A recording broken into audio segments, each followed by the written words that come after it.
share this video. We will continue to hit the hammer. Listen to the other go. Oyechi ikwele eziokwu okwelu. Echo ikwele eziokwu. Igewe okwu ase. But okwu maka hammer. Anyị ya continue na akọ hammer n'isi ntu. Ichi inu eziokwu ino. Echo inu eziokwu. Gewe okwu ase. The other given na agwa. And even my somebody to come more ways to go. If I had that call, hammer listen to. I was saying something before network were interrupted before. There are some set of bloggers that deceive our people so much. And that all the very sad to note that JPAC is on a what? Yeah, who's on our top bloggers deceive Golo. Our Igbo brothers so much, obviously because of one gain or the other that I don't know. And some people who are supposed to be advising him for the sake of our people, I had that advice here. Na ona na-eme ka na-eme na si unu na-eke ego ka mụnụ ya gwa onye ọwa eziokwu ona ya gwa ya eziokwu agwabazie ya eziokwu ụfọdụ asị na na-ewu ya anya ọkụ. Which kind of a man cannot stand by his word? Which kind of a man will sleep in the morning and say one thing, wake up in the afternoon, apologize for that same thing, sleep in the night and say another thing? Uno say no a way of life. Uno say no a way of life. You wake up tomorrow, it's not matter as a wonka. Nde mmadụ ekweta itete echi niile ishi njigharịkwa.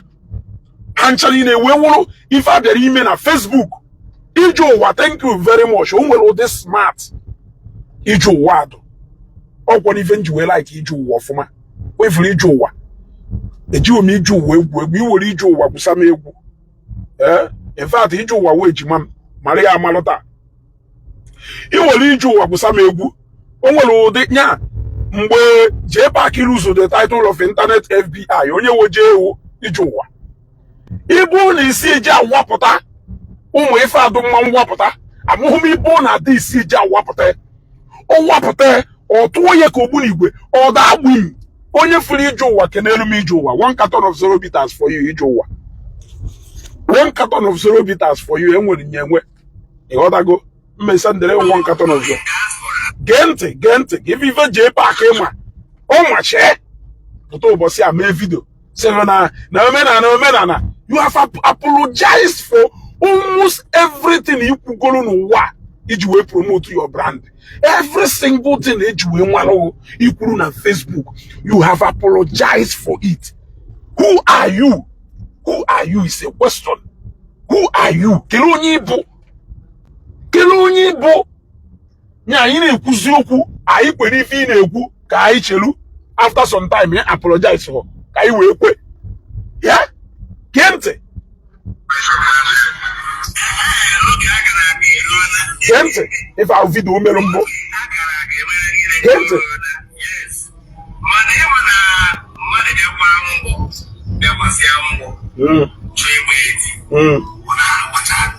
Yeah.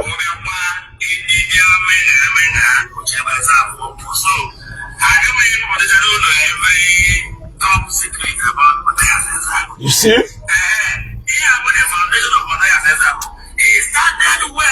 He started well. He started well. This old man. I got the book out.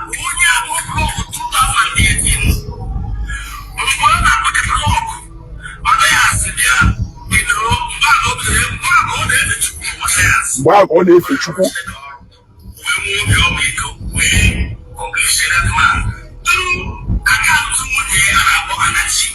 Again, true.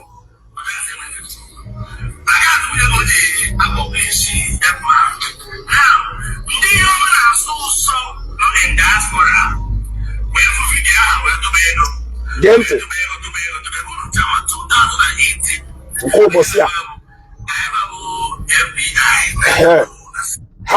FBI.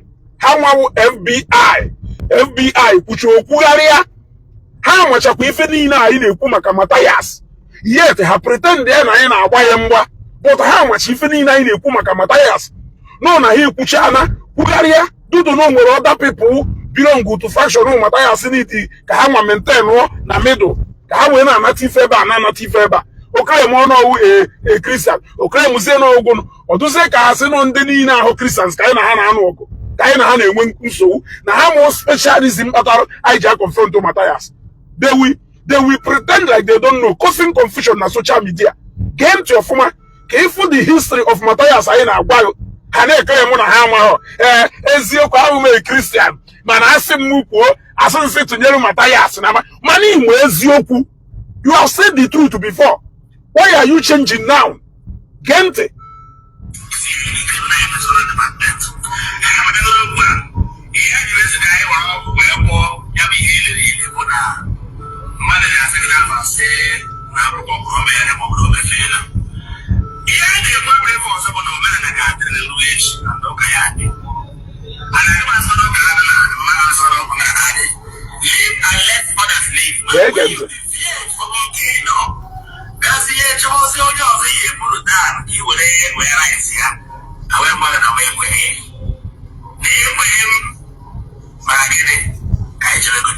Now, this man, I will be to in that from Mathias na-eklem na ọ bụ ide na-ege ntị o onwe ọchịchị Mathias enwe ọchịchị ọ unu onwe ọchịchị ọ ya-eji ego wee lụ that man unu one of these houses onye a na-epost n'onye alụrụ one of these houses onye a na-epost n'onye alụrụ ka unu wee fụ the deceitful man a na-ekwu maka ife ndị aghụghọ follow ndị mmadụ na social media.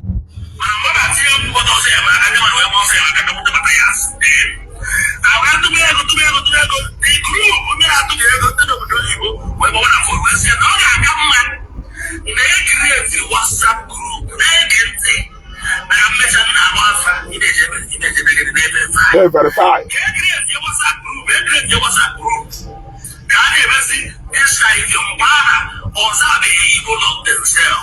They get it.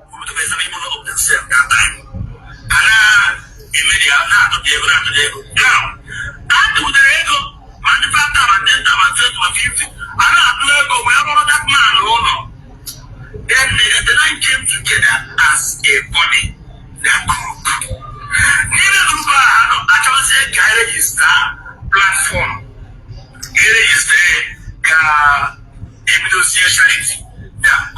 All in ever share this video, click on like and love. You gotta go share this video. Share this video.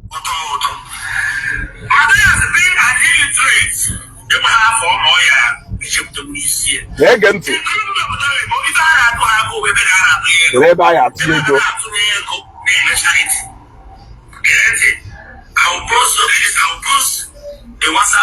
I'll post the WhatsApp group.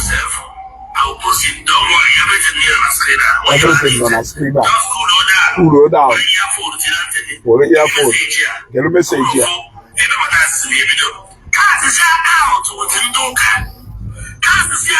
Cash is here out within Doka. Cash is here out within Doka. Maka the foundation of people of themselves be in the foundation of Christ. Now foundation that charity organization. Now for Jesus Christ. Now no for the sake of Christ. Can you remember Madaka? Nege kwante catch here out. Nege nti how mukulu or back kulu catch here out. With the name of Jesus. What one domain and I cash out. People should understand my anger. People should How has a wee way. Or has a wee way. Oh, which I need work it out. What I go? People should understand my anger. And you cash out with the name of Jesus. Don't when you cash out in the with the name of Jesus, negent. to catch out again with the abominable. Negent you. Yeah, sacrilege. But can it? Now, okay, the video is on. found these people of themselves. Negent. How do you already have a waiting search? Search a man, but I have a couple. Jokobo. Search a man, the alpha. Search the search that they would be with the baby. Search that they not come together. A man self in the system. People love themselves. Now, we are going to the founder of that people of themselves. And the person that registered that name, Madayas of Echo, Madayas of one man, Madayas of people of themselves. Negent you. Why register Alpha people of themselves? Oh, my. Register the Alpha. And register Madayas hijack here. Negent you. On your criminal act. Mapiawarazo. Now, some names, okay, these are the names of people who the founder of that people of themselves. Nobody will be PK. And if I have a particular, and they have a and they go to Hado, and they to, but that's when they could share their money. They get mountain. Number one, I'm an addict for what I ask for, because 70% of them for capitalizing is swing. What I come at? Support us here, Kurora. Support to work Kurora. Because Hannah, they are so their seed. About appetite, but that's the dubious act. How to go. After appetizing, great magic group, magic, but that's the idea of proper magic to speak up. So, getting number one person, both brother ISN from London. Verify here, Authority Group, and the founder. We're going to America, US, Authority Group. We're going to share America, Obuju, Authority Group. We are on table top people. When they were there, they just sponsor people of themselves, but that's needed. Number, where it goes up, 1, 2, 3, 4. Okay, number 4, we share Number 5, okay, 5, Okoye Meto, Elias, Big Fish. Number 6, Daniel, Brenda. Number 7, Mommy Stella. All these women, they were there 150,000 naira. Each way to start people of themselves. But that's where what children are also due to only evil agenda. Yes. If you do have a brother, if you have about you, after all, Mama, only said only when they were 150,000. If you stay. Number 8, Sammy Sang. Number 9, Obinama is the big generator. We put an Alpha organization, but I have to all they ever share no video na if na ha na atampa with Eva. I'm like if na dey meme. Only I no ever share no video na I share. Like no video na I like. Yeah? Send that like and love. And I jam program mmadụ na-eme ebe a. Yeah? And I jam program mmadụ na-eme ebe a. I'm on the like the video na atọ na alụ n'aka.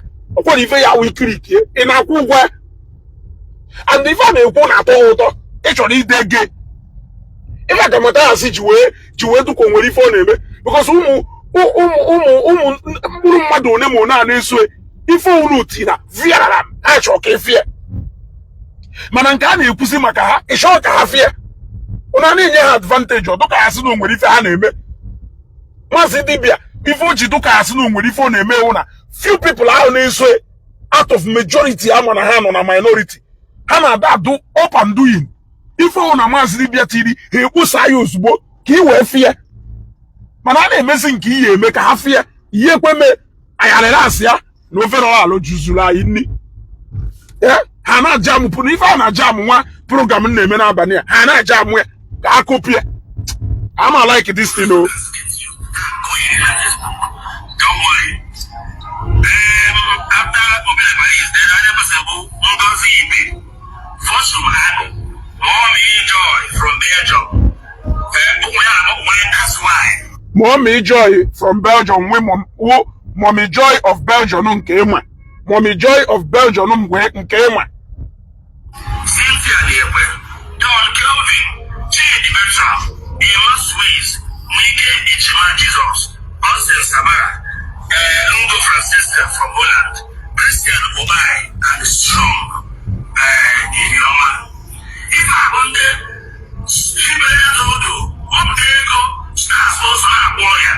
Eforia, nda unde hiwelu that Igbo Love Themselves Charity Foundation. Eji wene eko today. Nda unde wotale ege eji wene mepe foundation na. Eji wene promote afa ekwensu tata. Wata go ife a na-ekwu. Nda unde wotale ego Mathias eji wee ka Jesus iketa. Nda unde hiwe foundation na Mathias eji wee na challenge Jesus tata. Ehiwe foundation na afa Jesus na ewote ego na afa Jesus. Mathias wee hijack here, wee sizie na ije wee na-agba ụka mgba wifo ya eme. Can he be wiser? Can he be more good than the idea bearers of this NGO? Nege ntị.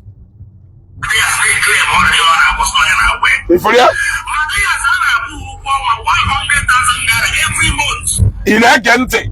A na-akwụ Mathias ụgwọ ọnwa 100,000 naira every month. Which you said the way everything you cut out. Mathias. Now we are over 50,000. We're losing money register club, and the register foundation. Mathias, DJ register Igbo Love Themselves because of Nigeria. Is as a German for the secretary. Make one. Oh, you see, family getting know how they would because of how I'm in charge of the money. Mathias, everybody in the theater. Mathias, how am I? No, man, of course you are not doing it free of charge. This is paid work. And my annoyance is this. Mathias, you went ahead. Without mentioning any of their name, without even calling the name of the executive, Igbo Love Themselves.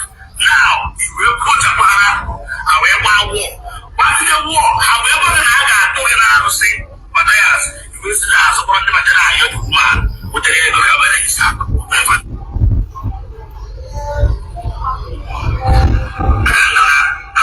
episode 1. I got my microphone. Everybody knew that I microphone. That's on our nature. On an account statement. I'm not going to my post the more you print again. Because it's meant to facts. But my post I got to have. They post it was everything and eating all that I needed to create Igbo Love Themselves. They cash your house within the name of Jesus. Who feel well in the bad of the bad of it. Mathias says, where will you put a teacher with those who go to me such a not there? Also, the day, usually one where you buy the equal percentage. You know what if you were able, Mathias, you are living by people's percentage, 30%, 40%. Only you or the poor men. Now we believe that they are all, but they are all over. But I give you them. No, each year going, Mathias. So, wherever they are, take the poor way, the question and that. In the office number, Mathias, came over the Igbo Love Themselves with the Igbo office. Laptop, Igbo Billion, Mathias, with the Igbo Love Themselves. Members of the Igbo. Phone like each call, each society. Who bought that phone for you? Igbo Love Themselves. So, can you use it? 50,000 naira and contribute. More than 300 members. You can't work that money. Never stop home. Christian and brother want to almost 20. Because it's strong hole about Bubema. Them the guy just release it very strong hole. I don't get them as I hear. I get this video. I am not paying on this addition. I have the Bible is you. You got the bomb away. You choose to go down. 70% of the people after the message, I will share the group. Share the group, we are used to. But I was a show because somebody is your woman. Many people are over there because I don't have to follow up. I'm not will. You don't have to follow up. I'm not only Christianity from home to the end of the Oka. To the name of Christ, where they were. So the thing is, you're true Africa. You will say, come, whatever I say, very small way. You will see what I'm supposed to do. See, I'm a house woman. You have a house of all the property in you, all the property in you, they are going to make everything needed. Oh, my, give you your 1 naira. But I have to wear a shop. My hair, get it in you in a shop. Because if this is a boy, I want to be able to have a man or job. If it's yellow, I can't get a humble one. Humble one, where? When I enter your first note, everything.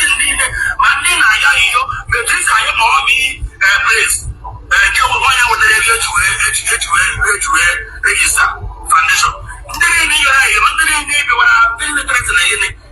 All the voice notes. It must support me when it can put from us for me when people are 7 days for theirs. Even the bomb for this thing. Probably have the moon at the back and the book day. They had the bomb where if you fail to do such a voice note to go to Facebook. Come on, humble, I will humble you. You can say, but I will humble you. Then I don't know. I can say, oh, you want account, oh, you want account. I'm going to humble over theirs. You had the bomb for this 7 days. You had the bomb for this 7 days. The end of the neighbor, where do I get my sauce, this and that? The bomb where hope and hail and Kubase, but in 7 days, and go voice note to me. If you start up on the potato, 5,000 naira to open and turn on something people to go the government almost start something million. But I ask, why they more than Johnny Baga that drove the city? Can I do? Every guy is the DJ where I can go out. This is coming down to time now. DJ where I go. I went over when I enter where I get to room. How come? What I ask you about where I go? You are go. Because of anything with the head out. All this is not ever. All this is not ever. But evidence that will be consumed here on Facebook. I want to hide the source. Okay, we'll take the source. If you trust not to read everything. On a TV screenshot. We didn't know that Matthias registered the charity in his name and his wife's name only. Mommy Stella paid 150,000 registration and we the police bought a charity generator. We bought a laptop and phones plus paying for the office in Mbo. And Matthias hijacked everything. Yeah, remember it. Remember the nigga when I was on the Utanobi. How was the show for all the kids have the highest problem to the zoo. My one resource, I'm Kawanazo. Also, Matthias collected 100,000 naira monthly salary and his wife 50,000 naira monthly salary from the charity account. Say this. The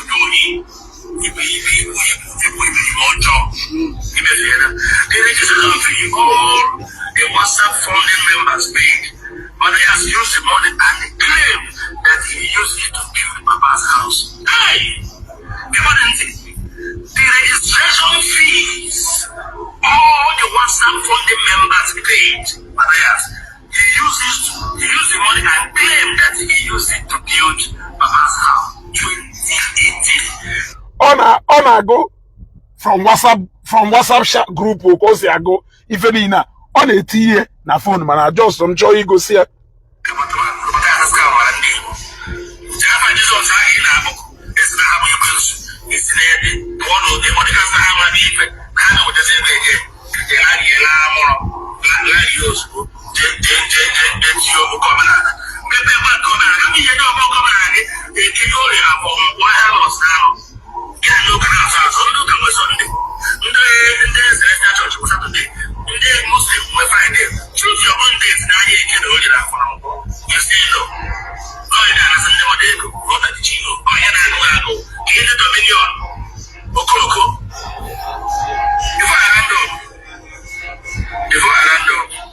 So this is all I have to say that because I don't the day with what's young on the age now. And they want to say, people are going to get I don't bust no toy in nature.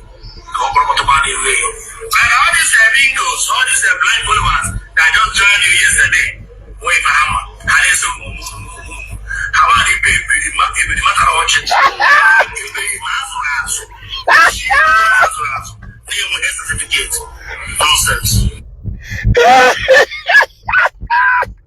That's even a owner.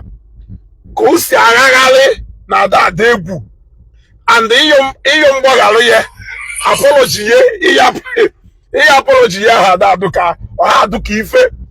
Utu Matthias, Opole, Perima, Copotalo, CIA, and now when you can, Manancameru, Nasa, no to Matthias, Opole, Perima. If you even Juena won. If you don't want to control what you say here on Facebook, if you want to continue to speak with emotion here on Facebook, if you think you can be flexible, at the right time, the mother all who take have to consistent. The inconsistency can to another level. That you can never say something and stand by what you said. And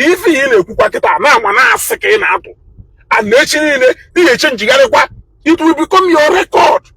And I'm sorry to say, JPAC as a record. If you need JPAC, you put on Facebook, I'm Joel Maria as Internet FBI. Your apology.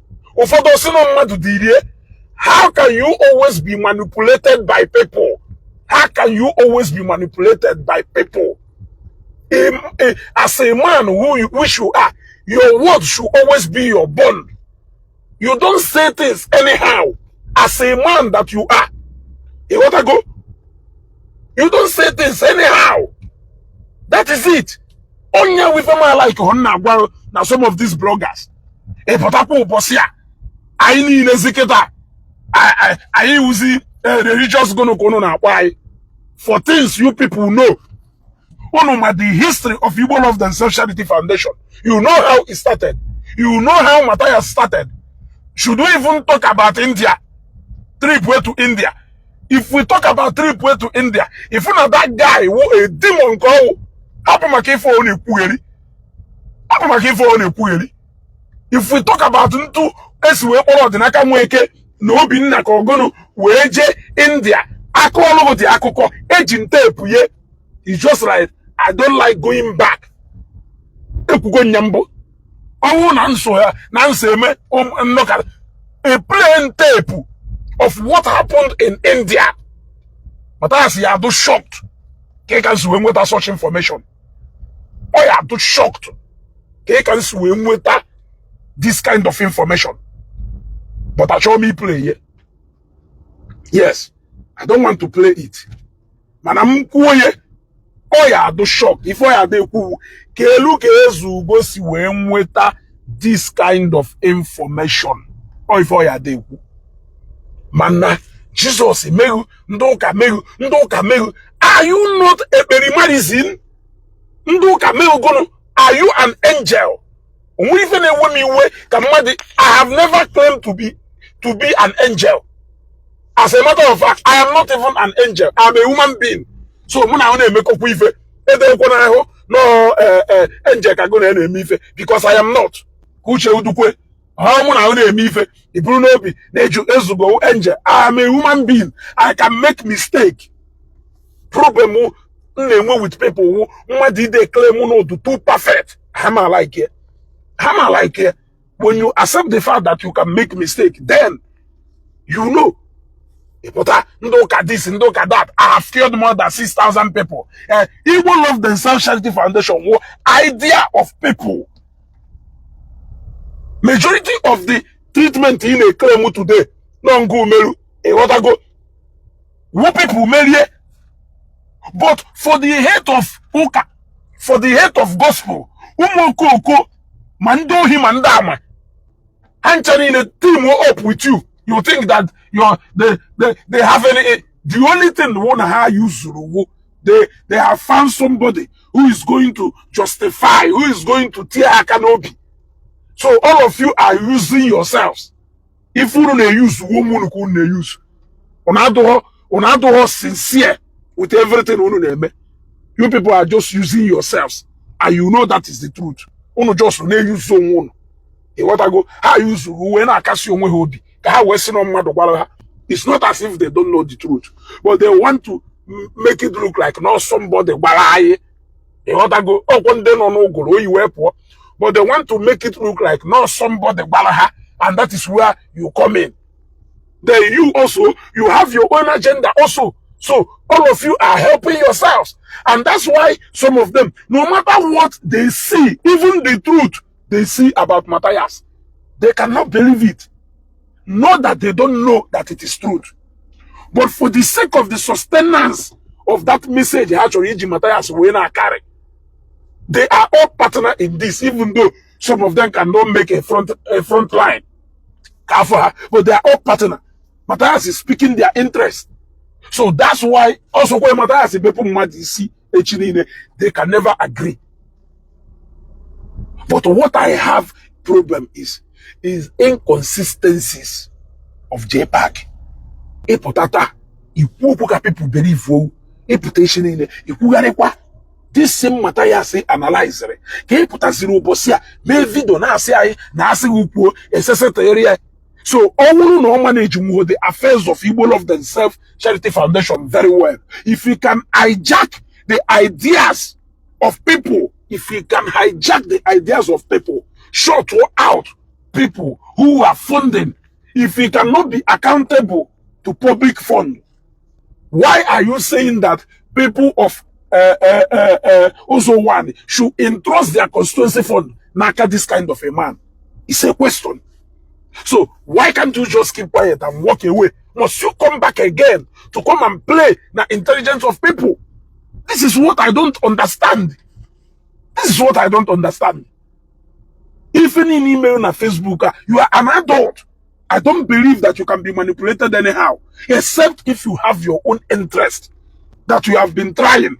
That you have been trying to interest idea. Then the recent one, no believe in even Matthias in Eku, and the Imana, higher than your advert, higher than your river.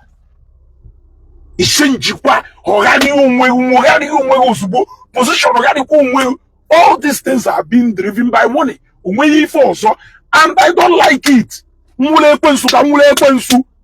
Madam Nesugo, Wekwensu, Jidem no quantum as a Wekwensu. Only for my children, I know when I'm Wekwensu. And I need to deceive in them more than they will follow us. If Potata, a wonder how well you achieve it, you could was up. And they make a name Mugari. This is a man, all of you know. Unomanamatayasu, a danger to any sane society. He is a religious extremist. Power. Yes.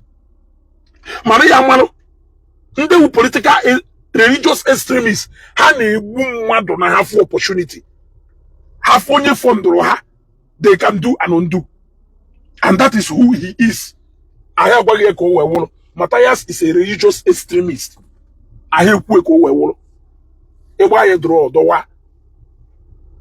Such kind of a man can impose now the people of Ozo one. Is he not bad? Is he not bad?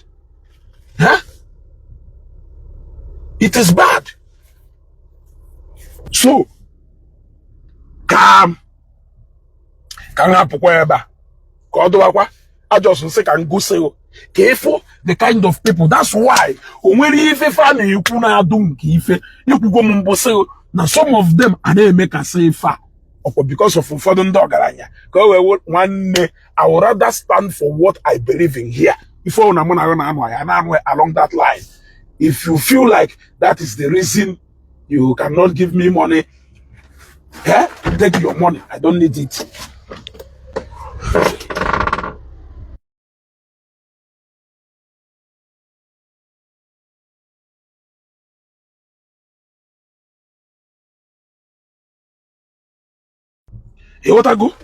If you feel like that is the reason you don't like Ezugo and you can't give me money, take your money.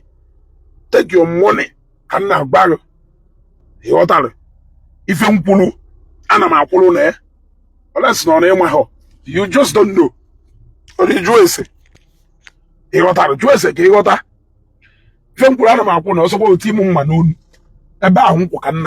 Change easily. Or very difficult. That inconsistency. You may say Nezuga drop perfect, Ezugo wonka, you do right. Man or home can Ezugo believe in something. Never if Ezugo pune, Enokatake, you know that would drop possible. If there is any need that I will make a change, I will give you a genuine reason why I've made that change. You too will understand it. Yes, I will give you a genuine reason that even you we understand. You're even now well may change here because of Gono, because of Namadu. Yeah, Apota, he play as a man, he play uzi feta and you differently, changing colors like chameleon. Epota is an avadambaka melunka. I justify ni hepu, ni puni, ne apuni fi pulu, no namakunya, I don't, people are nepwe, Epota in there. ịpụtakwa echi niile ịgagharịkwa ọ na-atọwo half when emokona some things imechizi ọnụ you begin to make amend through character inconsistencies in the words of a man and a prayer with different people people who are close to you except those who are using you. What do I mean by those who are using you? They know that you have a platform, and what some of them are interested is for you to help them to market their goods.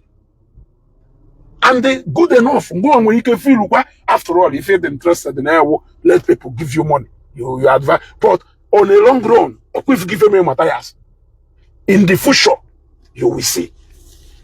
In the future, you will see. A man no like nwoke ahụ n'okwu aka.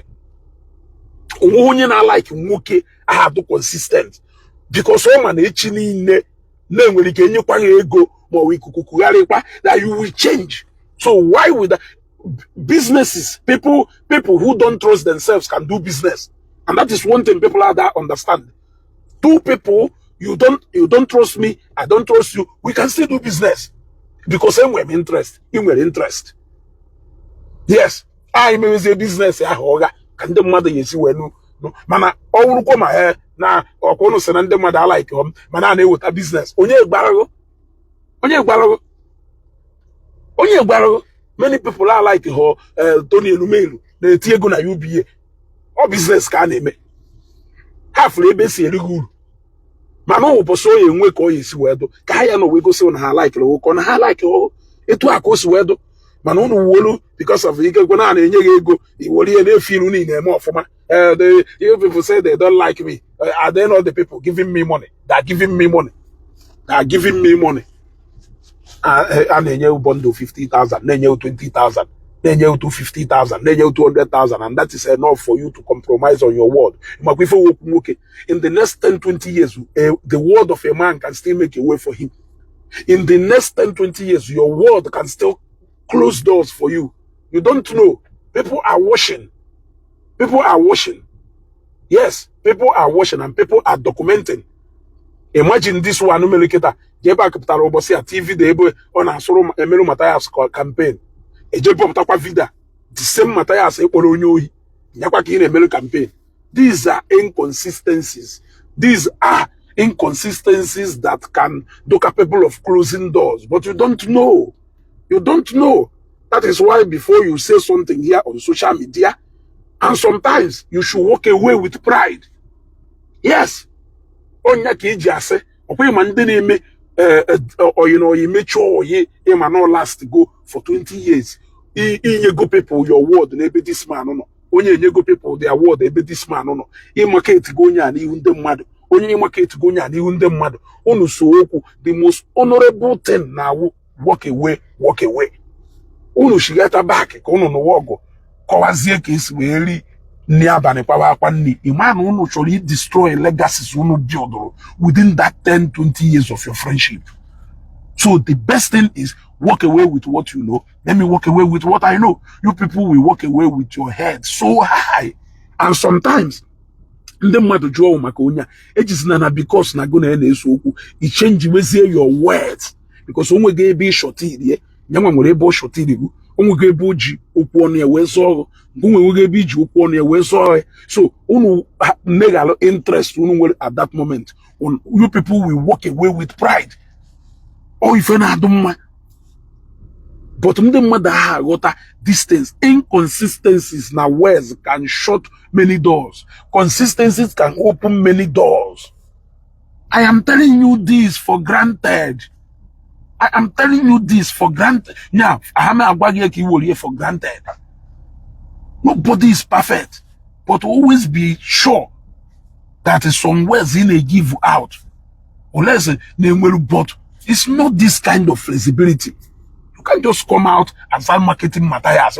And the Imanifa he ulu onodo kambe unu melu nke Fadambaka at exactly time like this man of God, you people know that what you were stating was pure fact. You know that what you were stating there was fact. was fat. You did not make it up.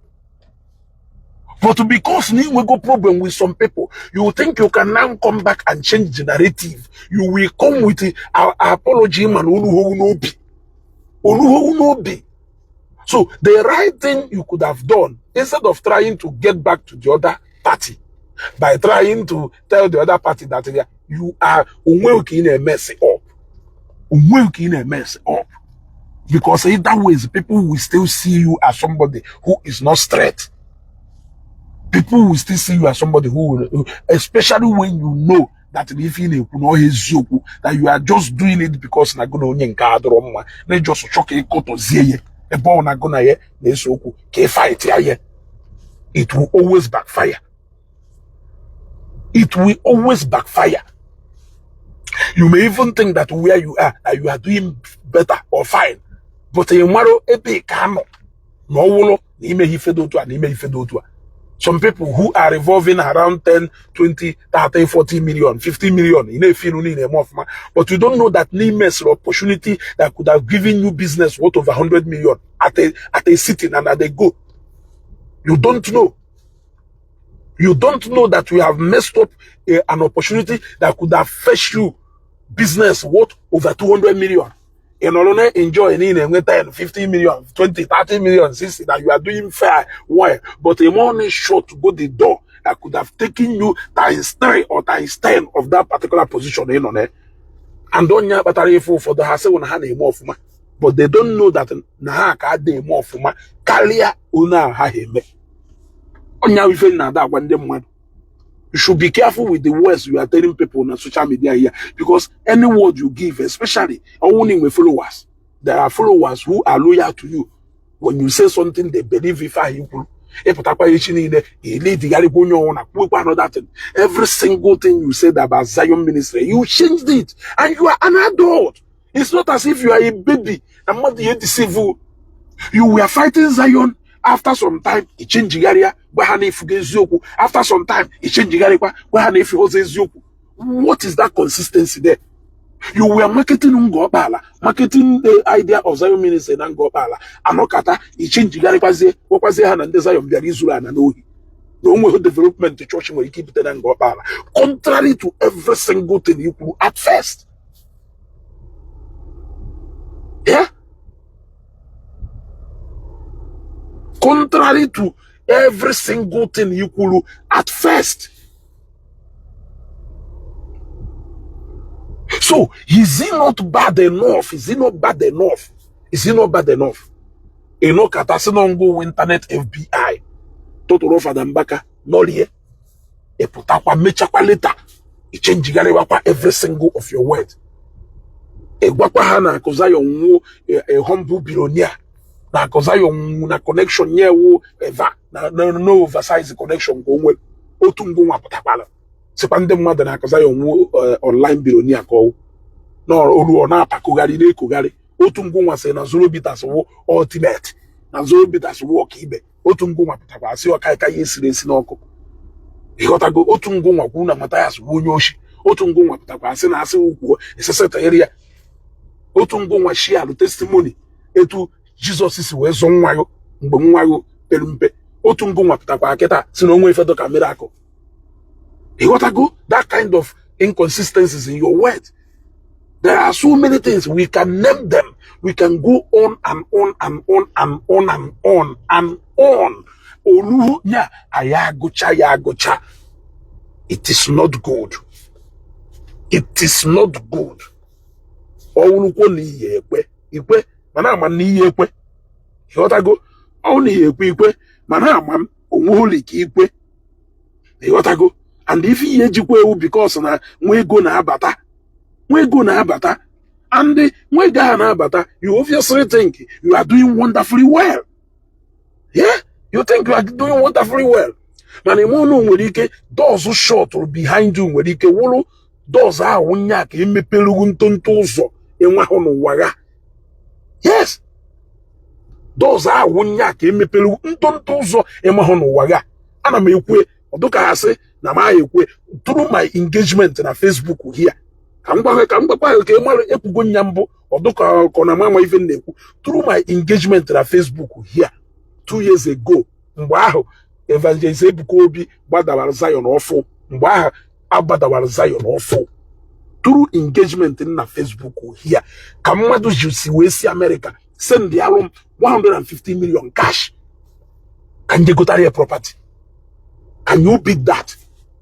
So onya patalo ana megare obosi amansi mu Sofia na say ezugire ehuma anyoko maka na onye nwana. What are you saying, man? You are looking for crumbs na the table ndị mmadụ ezugo na show business na abia ị na-ekwueri ezugo na show business how and the business has been coming.